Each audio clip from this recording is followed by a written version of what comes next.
Okay, I'm going to go ahead and get started, and I'm really glad you guys joined us today. I am Mark Jones. I have a private practice called the Well Mind Center of San Antonio, where we provide a number of services, counseling, EMDR, play therapy, various kinds of counseling, but our real specialty is neurofeedback and other forms of biofeedback, where we treat various issues, anxiety, PTSD, ADHD, and other conditions. And also neurofeedback's not just for treating a symptom or a syndrome, but is used a lot in peak performance by athletes, people wanting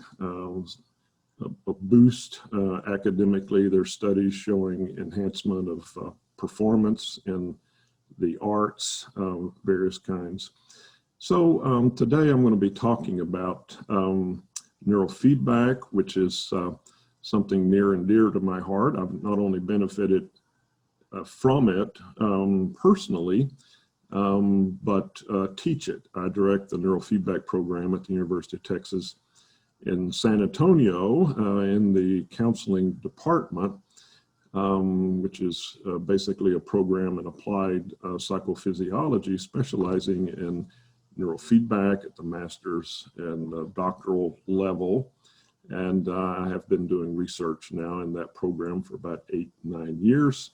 And so we also have a training program for counselors. It's a unique program, one of only a few in the world that are public university based.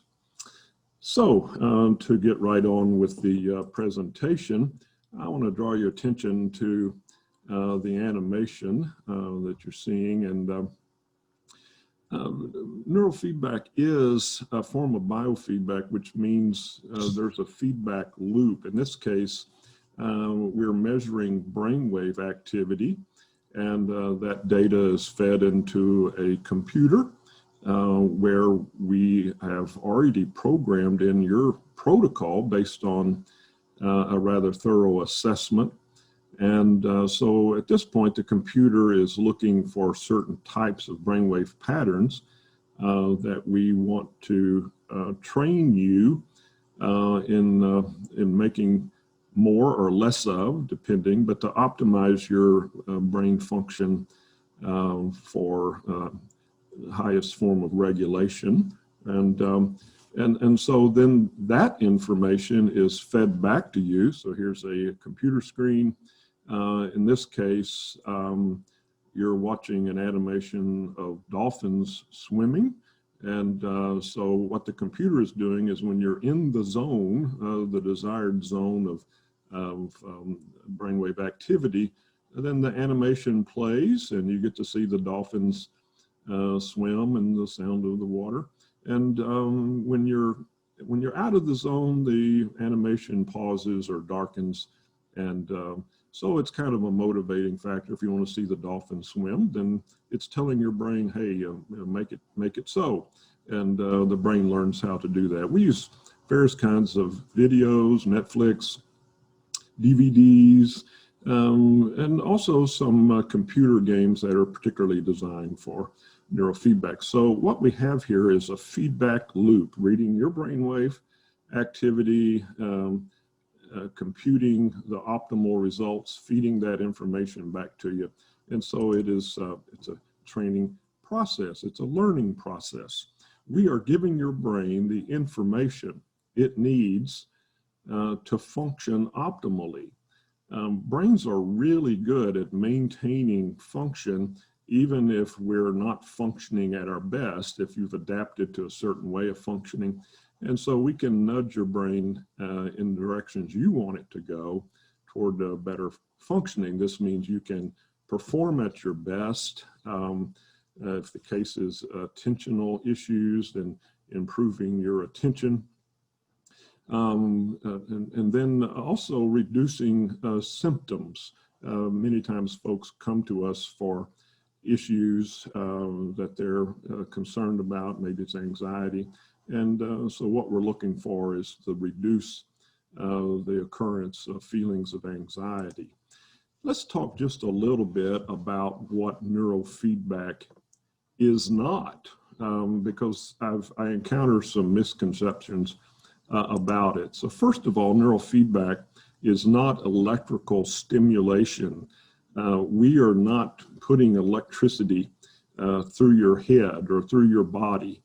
Now, there are forms of treatment that do that, either strong magnetic pulses or even electrical pulses. And I'm not talking about shock therapy. I'm talking about very, very low voltage stimulation. And we don't do that. I'm not comfortable putting electricity through people's heads. This is a training model based on the activity of your brain. Believe it or not, your brain produces tiny, minute electrical traces that we're able to measure at the scalp. So it's the only electricity involved is what you're making. And so we're picking up those tiny signals and processing those. Neurofeedback is not talk therapy. It's not where you come in and talk about your symptoms or your problems or your history, and then we help you get that off your chest or develop coping strategies or cognitive behavioral strategies to improve your life. It's not that. It is letting the feedback guide you. So we are providing information to your brain, and in a way that hopefully is enjoyable or meaningful. And in time, your brain learns to make the changes. Now, I'm not saying talk therapy isn't helpful, and many times our clients benefit from that as well. We may actually, if that's something that we and you think is helpful, we may incorporate some therapeutic, psychotherapeutic strategies in the process. It makes a very powerful combination. And another thing that neurofeedback is not, it's not something that only works when you take it, like a medication. You know, if you have ADD and you take an Adderall, then you get the benefit in actually pretty short order if this is the kind of drug that's going to help you. But neurofeedback is something that has long-lasting effects. It is a learning or a training model. So a good example is maybe you remember learning how to ride a bicycle. I don't know about you, but I had a struggle with that, trying to keep the bicycle upright and moving and steering it all at the same time. But with the help of my father and older brother, I was able to stay on the bike without falling over enough to get the hang of it. And then the magical moment came when I told my brother, okay, I can do it on my own. And I heard him say, okay, several yards behind me. He had already let go because he could see I was on my own. So what's actually happening is the brain has made some changes. It's recorded some activity. It's developed new connections. And I learned how to ride a bicycle. And I always kind of knew how to ride a bicycle. I didn't have to relearn that. I could probably get on a bicycle today and ride it around. It's a long-lasting thing. And neurofeedback works in much the same way. Now, neurofeedback has been researched greatly. There is a mountain of research into neurofeedback. Now, what I've listed here are some of the issues for which neurofeedback has been researched scientifically, and these are studies, published studies in peer-reviewed journals, and these are have made the cut to be listed in PubMed, which is the National Library of Medicine. And so these are scholarly journals that meet certain requirements and criteria as scientific. As you can see, ADHD by far is the most researched application of neurofeedback. Now, if you go looking at these studies, in total I found 1,855 just searching for the term neurofeedback, there's other terms that are sometimes used for it: EEG biofeedback, brain-computer interface, or BCI. But this is just based on the word neurofeedback. Over 1,800 studies. Not every one of these studies showed that neurofeedback was effective. Neurofeedback is used in various ways, and it's just as important to know what doesn't work as it is to know what does work. And so neurofeedback has gotten a lot of attention, and there is a demonstration of effectiveness for a number of conditions. ADHD, as I said, is top of the list in terms of research. Depression, anxiety, chronic pain has garnered quite a bit of attention, and that is one area that neurofeedback is applied. Alcohol and polysubstance addiction, there are some very important, significant applications of neurofeedback. Epilepsy, which actually was the very first application of neurofeedback. I know of neurologists, epileptologists who use neurofeedback in the treatment of epilepsy. Athletics and performance enhancement. PTSD, post-traumatic stress disorder. Tinnitus or tinnitus, ringing in your ears. There's been an application for that showing some effect that could be positive. Brain injury, in fact, traumatic brain injury is the only condition, at least in Texas, that is law mandated to be covered by insurance, and that is through the medical part of the insurance in a rehab setting.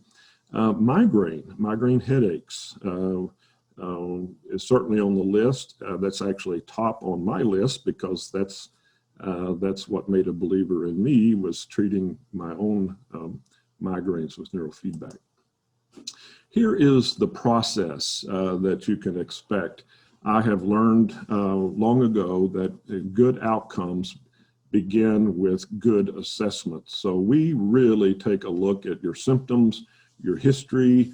We want to get to know you, your specific concerns, your life, what's really made you who you are, and how we can come alongside and help you in the most effective ways. And part of that is going to be doing EEG recordings, putting a cap on your head, measuring your EEG. There's nothing painful about the process. And basically you just sit quietly while we record your EEG, and then we have you do some mental tasks and things. And another aspect of that is what we call a multimodal psychophysiology screen, I'm abbreviating MPS, where we look at how your body responds to stress. So we have sensors on your fingers and muscles on your shoulders, and we're measuring heart rate and breath rate and all kinds of things under certain conditions, and that gives us a wealth of information. And so I spend quite a bit of time actually looking over these results. I look at your EEG visually. We use several quantitative tools to analyze it, comparing it with a normative database, and produce the brain maps that people describe sometimes as if that's what it's all about. That is certainly an important part of it. And then I sit down with you and go over these results in detail and the treatment plan that I have developed specifically for you. And then at that point, if we see that you're a good candidate, and if we have clear biomarkers that I feel are related to your symptoms or the kinds of things you're wanting to strengthen, then we move ahead and schedule sessions. We like people to come in at least twice a week, and the process moves along much better than coming in occasionally or once a week. So I know I have covered a lot in a short period of time, and I encourage you, if you have questions, to put those in the chat window, and I will do my best to respond. And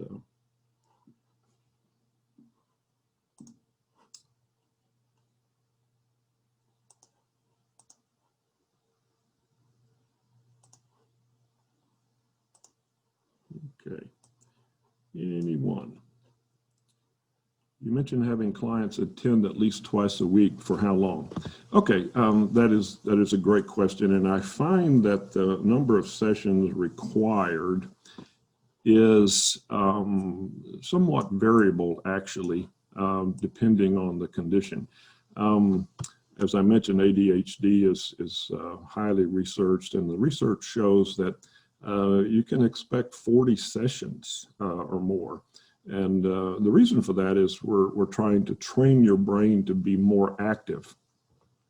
Anxiety, however, responds, in my experience and research, much more quickly. It seems to be easier to calm the brain than it is to activate the brain. And so it's not unusual for people to have a good outcome in 10 sessions.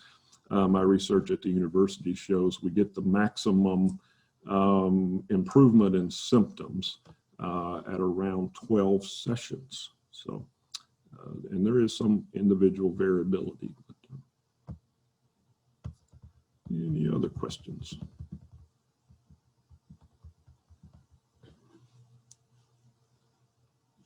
I encourage you to go to our website, and I'm going to type in the address, wellmindsa.com, and we have a contact page there, telephone information.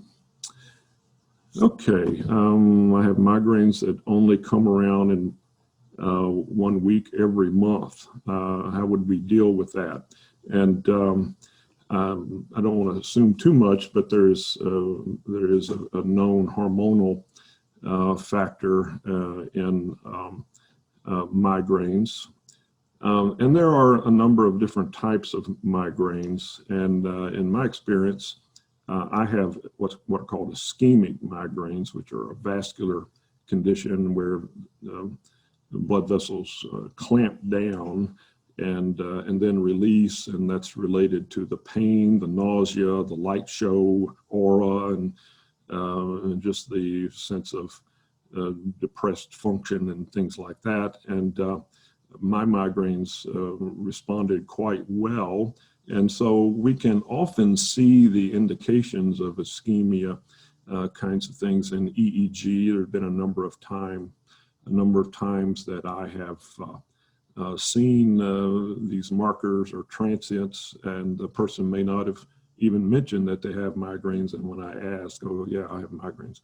And so training in that particular area activates the neurons. It gets them a little more active and firing more, and they want blood, they want oxygen and glucose, and so those capillaries open up in response to that. And by training that, many times you can get a reduction, if not a complete cessation, of migraine headaches. Dr. Jonathan Walker in Dallas, a neurologist, has actually researched that and found some great results. Other studies have been shown. And so maybe, Deborah, maybe yours is or isn't a hormonal thing, but migraines kind of defy logic sometimes. I found there's a significant connection with certain foods. But what I was really debilitated. I had 2 a day, and a physician helped me reduce those to maybe 1 a day or every other day. And then by the time I started neurofeedback, I had a very clear reactivity to certain foods.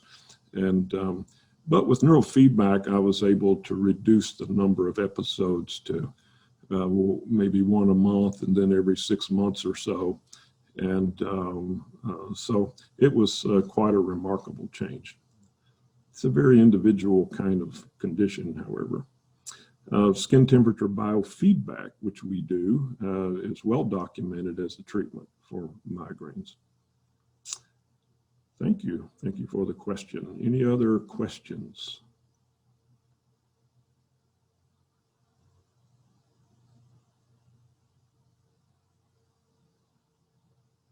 Does it hurt? Absolutely not. There actually are very few sensations with the training. You might feel that when we paste the leads on your head, so to speak. It's something that we use kind of a water-based paste that holds the lead in place, and we clean that up afterwards. And so the process doesn't hurt at all. We certainly want to avoid any kind of unpleasant sensations with it.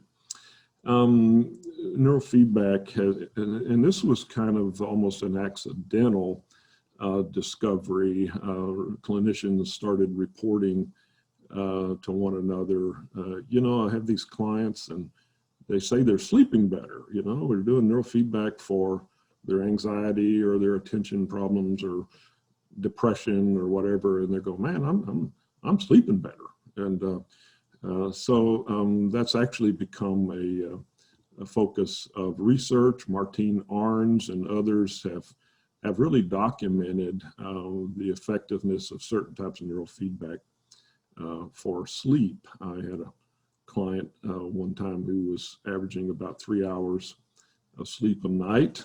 She had a condition that was kind of exacerbating that, and we got her up to averaging 6 hours. She was quite pleased with that. So frankly, I would need a little more, but she got by just fine with 6. So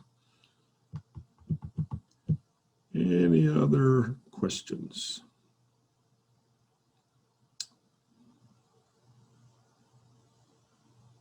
These questions are very helpful and prompting me to talk about specific applications of neurofeedback.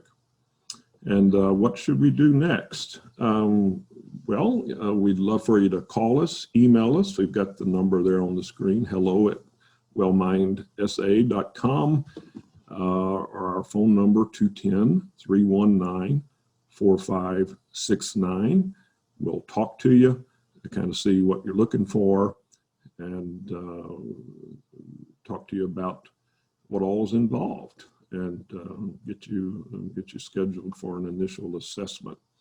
One question that's always asked, well, not always, but often asked is, does insurance cover neurofeedback?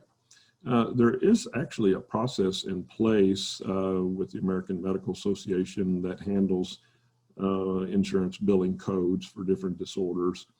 Neurofeedback is going through that process and is slated, it looks like a green light. So it's slated to kick in probably January 2022. That may not help you at this point, but that will certainly open the door for greater insurance coverage. At this time, it is out of pocket, and we do try to work with people around the finances. Insurance will pay for the initial session, however, when you sit down with me and we go over symptom history and all of that. That is basically a psychotherapeutic initial assessment, so insurance does pay for that. Okay, I'm aware of our time, but any other questions? Thank you so much for stopping in and hopefully shopping with us as well. But this video will be available online for review. So if you know somebody you think is interested in neurofeedback or want to just remember what we discussed, be happy to have you view the replay. All right, very well. And again, very, very good to have you in the session, and I wish you well and a well mind. Okay, bye-bye.